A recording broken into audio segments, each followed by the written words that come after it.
march towards Gaddafi's hometown of Sirte. There's still plenty of resolve here, apart from anything else they captured and then ransacked the symbolic prize of Gaddafi's beachfront residence in the town, which must have been gratifying for them. But more importantly than that, Ras Lanouf has oil, lots and lots of it. At the beginning there, you see from here up to 10 kilometers, the port, the oil seaport, that's for exporting oil. You see, Ras Lanouf, that's the biggest in Libya here. And Brega, further east, also still seems to be out of Gaddafi's control. Two things are becoming clear. First of all is that increasingly the fighting's being concentrated around oil towns, which it's hardly surprising Gaddafi's so keen to reclaim, while his assets are being seized all over Europe. His forces are also keen to destroy arms dumps in the hands of rebels. This one went up in flames in Benghazi, although it's not clear how. More than a dozen were killed, the funerals demonstrating once again how united Benghazi is against the government in Tripoli. The other development is that it's clear the fighting's becoming harder, and all the reports from the frontline towns suggest more people being killed than in previous days. The main reason why the two sides are so deadlocked is because neither is particularly strong. But all the same, it's hardly surprising the words civil war are beginning to appear more frequently to describe what's happening in Libya. Lawrence Lee, Al Jazeera. Well, as we heard there, rebel fighters are now moving towards the Libyan town of Sirte. That's Muammar Gaddafi's hometown and an area that will be extremely well defended. Our correspondent Hoda Abdelhamid, who's in the opposition stronghold of Benghazi, has the latest on the opposition advance. The opposition forces are now quite close to Sirte, the hometown of Gaddafi. At the moment, they are regrouping, trying to find some sort of military structure for them to continue their advance. They do realize that hitting Sirte is going to be much more difficult than whatever they have met so far, just because it's the hometown of Gaddafi, and also because it's where most of his paramilitary elite forces are based under the direct commands of his sons.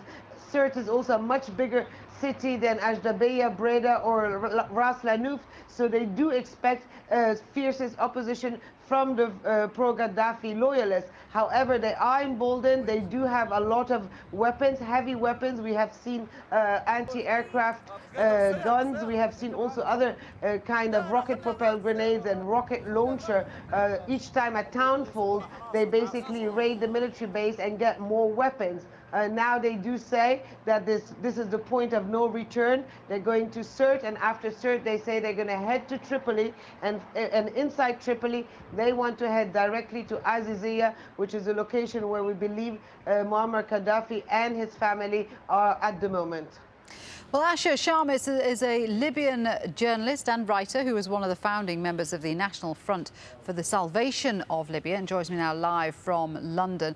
As we've been hearing there, the protesters are on the move. They're heading towards Sirte, and then they say they want to head towards Tripoli. How difficult is it going to be for them to take control of those areas?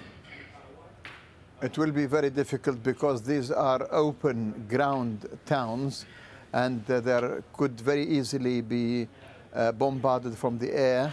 But however, if they get the confidence of the people in these towns, if the people in these towns join them, then they will have more weapons and they will have more people, and their morale will be very, very high. And then they can proceed to Misrata, and from Misrata onwards to Tripoli. How important would a no-fly zone be in this situation? Because there are moves afoot to impose that.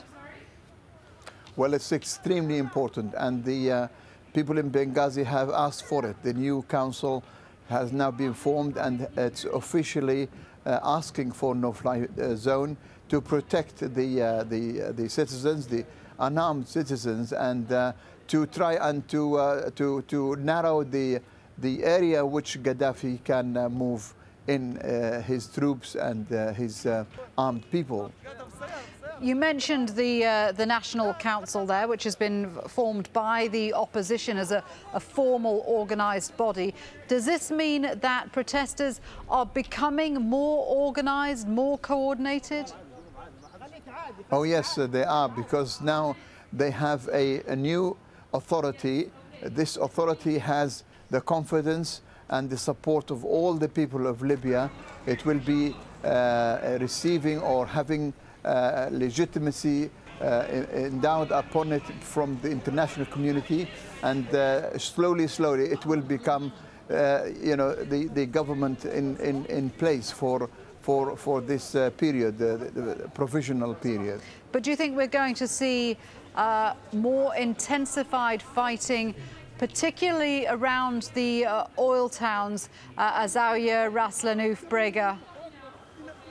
Well, it depends on Gaddafi, of course. Gaddafi is a gambler. He's a gambler in the sense that he doesn't, care, but he played his best cards first instead of keeping him to the last. He played his best cards first, and now I think he's a bit exposed. He has lost the initiative from the people, and he used firearms and very heavy equipment and air power against innocent people. So he is in a way lost the minds and hearts of the people, and he has no more credibility in the eyes of his own people and in the eyes of the world at large. Good to have your thoughts there. Thank you very much indeed for joining us. Asher Shamis from London. Thank you very much. Well, in the last half hour, we have spoken to a doctor in AlJazeera. He says up to 15 people have died and the city is running out of medical supplies. Today morning, about 8:15 morning, there was a first attack by the Gaddafi militia using tanks and heavy weapons using these bombs. They came from the west of Zawiya, okay, coming through the street, and there were a lot of buildings and people because they were killing everybody in the way. They killed about 2-3 women, and they killed two young children in front of their mother because they refused to let them go inside their house. They killed them in front of their mother. And coming to the city hall where we are occupying the area there, using at least two tanks inside the center and about 4-5 tanks around. They started to bomb everything. They started to kill the people, using even the shots, using these telescopic shots. They killed about 4 to 15 people today in the city hall of Zawiya, the center of Zawiya. We are occupying this area since many days now, about 14, 15 days now. We are sitting there and refusing to leave this area because we are refusing to stay more and more under the government of this Gaddafi. We have trapped or captured about 5 tanks of them had been occupied by the people there in this area. A lot of them had been killed, and also from our side about 14 to 15 body had been killed. A lot of people had been injured. These 14